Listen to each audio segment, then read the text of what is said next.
हाँ। क्योंकि साइंस एक ऐसा सब्जेक्ट है जिसमें बच्चों को लर्निंग बाय डूइंग, जैसे मैं आपको ये बताना चाहूँगा, जैसे मैग्नेटिक सेपरेशन आपको का ये मॉडल है। अगर हमको बताना है कि जो आयरन के जो अयस्क होते हैं वो कैसे एक दूसरे से कैसे उनको सेपरेट कर सकते हैं, जैसे मैं यहाँ पर जैसे यहाँ मैंने रोलर लगा रखा है, ये मैग्नेटिक रोलर है और नॉन मैग्नेटिक रोलर। जब हम अयस्क को पीस करके इसमें जब डालते हैं ये क्या करता है, रोटेट करता है, रोटेट होते हुए इस पट्टे पड़ता है और इसी वजह से मैग्नेटिक और नॉन मैग्नेटिक पार्टिकल जो है अलग हो जाते हैं। तो जब बच्चे इसको करके सीखते हैं ये पुण्य का वर्क होगा या कह लिया जाए कि इबादत है। तो मैं इसको एक टीचिंग को इबादत के रूप में लेता हूँ, क्योंकि ये बच्चे ही हमारे लिए एक जो चटाई पे बच्चे बैठे हुए हैं वह देवतुल्य हैं, और इन बच्चों के साथ, इन भविष्य के साथ अगर हम खिलवाड़ करते हैं तो कहीं ना कहीं ऊपर वाला हमें माफ़ नहीं करेगा। और ये जो कुछ आप देख रहे हैं ये सब वेस्टेज चीज़ है, घर में आपके जो कबाड़ टाइप का होता है, सर उस चीज़ से कुछ अच्छा कर रहे हैं। आप देखिए किस तरह से सर ने कुछ बनाया है। और आप देख रहे होंगे हमारे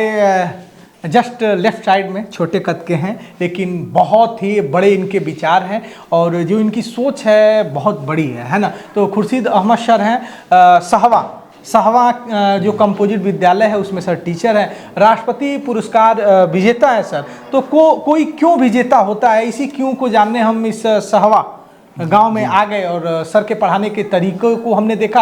और ये जब जो कुछ आप देख रहे हैं लैब, यही वो था जब सर ने अपना नॉमिनेशन ये किया कि मैं उस लायक हूँ और मुझे राष्ट्रपति पुरस्कार मिलना चाहिए। तो सर ने ये सब कुछ अपना वीडियो बनाया होगा, सर ने भेजा होगा। और ये जो कुछ आप देख रहे हैं ये सब वेस्टेज चीज़ है, घर में आपके जो कबाड़ टाइप का होता है, सर उस चीज़ से कुछ अच्छा कर रहे हैं। आप देखिए किस तरह से सर ने कुछ बनाया है। और यही वो क्लास में लेके, जैसे हार्ट पढ़ाना है तो इन्होंने जो खराब की चीज़ें घर में पड़ी हुई थी उससे हार्ट बना दिया। बच्चों को समझाने का एक तरीका है।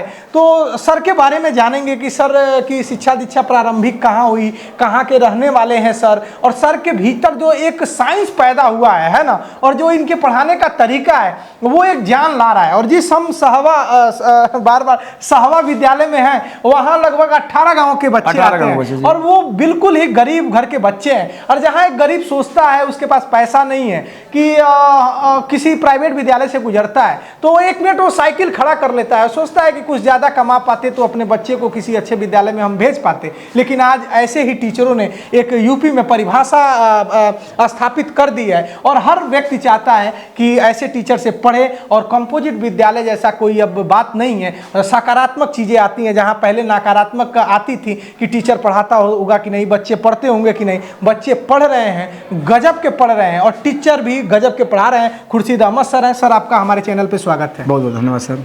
सर थोड़ी सी अपनी जर्नी के बारे में बताइए कि कहाँ आप, घर में कौन कौन है, शिक्षा दीक्षा कहाँ हुई, और ये जो बाद में हम आएंगे कि फिजिक्स कैसे जन्म लिया, पढ़ाने का जो ये तरीका है, आप अच्छी सैलरी पा रहे होते हैं, क्या इतनी मेहनत करने की ज़रूरत थी जो आप इतनी मेहनत कर रहे हैं। सर ज़रा अपने बारे में कुछ बताइए। सबसे पहले तो यहाँ आने के लिए सर आपको बहुत बहुत धन्यवाद कि एक प्लेटफॉर्म मिला अपनी बात करने के लिए। मैं यहीं बगल में मेरा गांव है सोनाड़ी, जहां का मैं रहने वाला हूं, और मेरी जो शिक्षा हुई है BRD PG से मैं BSc हूं, और इग्नू के माध्यम से मैंने MSc किया है बायोकेमिस्ट्री से। 2006 में शिक्षा मित्र की नियुक्ति हुई, जिसे संविदा कर्मी हम कहते हैं, उसमें हमारी पहली पोस्टिंग हुई थी शिक्षा विभाग में, और 4 वर्षों तक मैं शिक्षा मित्र के रूप में कार्यरत रहा। उसके बाद 2013 में as a teacher permanent teacher के रूप में हमारी पहली नियुक्ति जो है पत्थरदेवा ब्लॉक में कोलाचक सेकेंड में हुई, जहाँ पे मैं 2 साल 2 महीने तक रहा। फिर उसके बाद नई वैकेंसी आई 2015 में साइंस की जो डायरेक्ट वैकेंसी थी जूनियर के लिए, और तब से मैं अद्यतन कार्यरत हूँ। और मेरा ये मानना है कि सर कि जो भी एक टीचर के अंदर रिफ्लेक्शन है, जो भी उसके अंदर क्वालिटी है, वह एक बच्चे में आना चाहिए। यही सोचकर मैंने काम करना प्रारंभ किया। आपको यहाँ बताना चाहूँगा कि यहाँ पर मेरे विद्यालय में 18 जो लगभग 5 किलोमीटर 6 किलोमीटर, अभी आपने साइकिलें देखी होंगी कि साइकिलें जब यहाँ से बच्चे निकालते हैं तो लगभग उनको 10 से 15 मिनट लग जाता है जाने के लिए, निकालने में।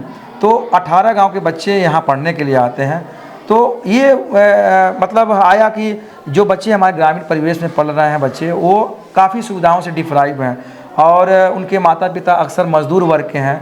अगर उन बच्चों के साथ हम बेहतर करना चाहेंगे तो ये बहुत बड़ा ये पुण्य का वर्क होगा या कह लिया जाए कि इबादत है। तो मैं इसको एक टीचिंग को इबादत के रूप में लेता हूँ, क्योंकि ये बच्चे ही हमारे लिए एक जो चटाई पे बच्चे बैठे हुए हैं वह देवतुल्य हैं, और इन बच्चों के साथ, इन भविष्य के साथ अगर हम खिलवाड़ करते हैं तो कहीं ना कहीं ऊपर वाला हमें माफ़ नहीं करेगा। सर, एक जब आप सुनते होंगे टीवी के माध्यम से या पत्रकारों के ही माध्यम से, विद्यालय में जा रहे हैं, टीचर फ़ोन से बात कर रहे हैं, बच्चे गोली खेल रहे हैं या बच्चे कहीं घूम रहे हैं, तो ऐसी दृश्य देख के खुर्शीद अहमद को कैसा लगता है? जैसे जितनी आप मेहनत करते हैं, यहाँ जाएंगे सब लोग, जो और भी लोग हैं, जैसे हम लोग जाएंगे, हम लोग भी पढ़ते हैं, आप भी जाएंगे तुरंत रिसर्च पे लग जाएंगे कि बच्चों को कंपटीशन अभी जो छात्रवृत्ति का है कराना है, कितना मैं बेहतर कर पाऊँ, तो आप सर्च में लग जाते हैं कुछ और मैं बेहतर कर पाऊँ, कंपटीशन खुद का खुद से है आपका। तो जो वो तस्वीर देखते हैं कि ये जो फिगर आता है, टीचर फ़ोन से बात कर रहा है, बच्चे खेल रहे हैं, कैसा लगता है? ये बहुतायत नहीं है, और ये इसमें काफ़ी गिरावट आई है सर, काफ़ी बदलाव हुआ है। अब शासन स्तर पे भी आप देखे होंगे कि जो गांव का जो विद्यालय है उसका जो मकान है, उसका जो स्वरूप है, उस गांव का सबसे खूबसूरत मकान वही है, विद्यालय। उसके बाद जो टीचर की जो वैकेंसी वर्तमान में आ रही है, वो हमारे जो भाई बहन आ रहे हैं लोग, काफ़ी मतलब टेट देकर, उसके बाद सुपर टेट देकर उनकी वैकेंसी हो रही है। तो कहीं न कहीं वो जो चीज़ें, तस्वीरें थी वो बहुत पहले की थी। अब वो मतलब मैं नहीं उसको कह सकता हूँ कि ऐसा हो रहा है, लेकिन मैं कहूँगा कि टीचर में एक जुनून है, एक बच्चों के बीच में एक अपनी रिफ्रेशिंग देने के लिए, और बदलाव बहुत हुआ है सर, और सब एक दूसरे से मोटिवेट होकर के काम कर रहा है। और ये बहुत ही मतलब कि बेहतर वर्क है, क्योंकि मैं उन टीचरों को कहना चाहूँगा जो अगर कहीं दिल से इस तरह के सुनने में आया, देखने में आया, कि हमारे लिए जो वक्त होता है, जो समय होता है, सबसे कीमती जो अगर इस दुनिया में कोई चीज़ है तो टाइम है।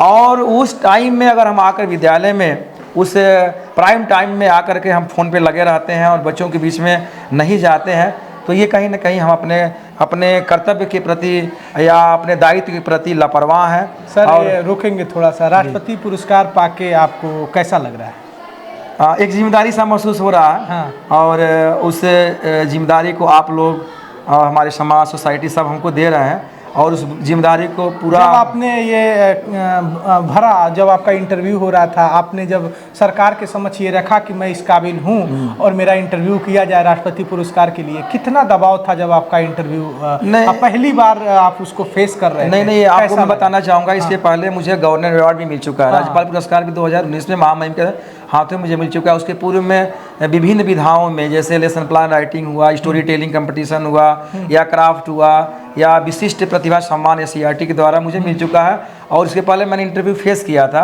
मुझे किसी तरह का कोई प्रेशर नहीं था, मुझे ये था कि मुझे अपने काम को वहाँ प्रेजेंट करना है, जो मैं रियली में करता हूँ। परिभाषा आप दे रहे हैं जहाँ लोगों के बीच एक नकारात्मक भावना है कि कैसे हमारा बच्चा उस कंपोजिट विद्यालय में पढ़े, और एक टीचर के सामने मैं खड़ा हूँ जो 18 गाँव के बच्चे यहाँ ललायित हैं पढ़ने के लिए। जी। क्या सर ये पूछना चाहता हूँ, जितनी सीटें हैं भर गई हैं या आपको वापस लौटाना पड़ता है? नहीं, मैंने अभी तक किसी भी गार्जियंस को लौटाया नहीं है। और अगर मुझे 18 गांव के नहीं, अगर 36 गांव के बच्चे आएंगे, अगर मुझे 2 शिफ्ट में पढ़ाना होगा तो मैं उनके लिए 24 आवर के लिए मैं तैयार। सर, ये कैसे आप कर पाते हैं? हाँ, ये मैं बताना चाहूँगा कि जो भी हमारे बुक्स हैं, बुक्स में एक लास्ट में आता है आओ करके सीखें एक्टिविटी। हाँ। तो मैं ये कोशिश करता हूँ कि वो एक्टिविटी कराया जाए। हाँ। क्योंकि साइंस एक ऐसा सब्जेक्ट है जिसमें बच्चों को लर्निंग बाय डूइंग, जैसे मैं आपको ये बताना चाहूँगा, जैसे मैग्नेटिक सेपरेशन आप बोल का ये मॉडल है। हाँ। अगर हमको बताना है कि जो आयरन के जो अयस्क होते हैं वो कैसे एक दूसरे से कैसे उनको सेपरेट कर सकते हैं, जैसे मैं यहाँ पर, जैसे यहाँ मैंने रोलर लगा रखा है, ये मैग्नेटिक रोलर है और नॉन मैग्नेटिक रोलर। जब हम अयस्क को पीस करके इसमें जब डालते हैं तो क्या करता है, रोटेट करता है, रोटेट होते हुए इस पट्टे पड़ता है, और इसी वजह से मैग्नेटिक और नॉन मैग्नेटिक पार्टिकल जो है अलग हो जाते हैं। तो जब बच्चे इसको करके सीखते हैं, तो बच्चों का जो एक जो हमारे पाठ्य वस्तु के जो तथ्य हैं, उनके प्रति उनका विश्वास बढ़ता है, और बच्चों के अंदर एक वैज्ञानिक दृष्टिकोण का विकास हो, ये हमारी हमेशा प्रयास रहता है। और आपके सामने दिखाऊं कि विभिन्न जो कॉम्पिटिशन्स हुए हैं, जो आपके राज्य स्तर पे, मंडल स्तर पर, उन बच्चों को एग्जीबिशन में मैं पार्टिसिपेट कराता हूँ और बच्चों के बीच में ला करके, जैसे मैंने ये देखिए मिट्टी से क्राफ्ट वर्क या जो भी हुआ, मैंने इसको बना रखा कि बच्चे जब यहाँ आए तो कुछ करके सीखे। खुर्शीद अहमद सर हैं और इन्होंने ये सब कुछ करके दिखाया है और मैंने सर की क्लास को भी कैमरे में कैद किया है, आपको दिखाऊंगा। तो कोई क्यों राष्ट्रपति पुरस्कार विजेता बन जाता है, उसी क्यों को मैं जानने आया था।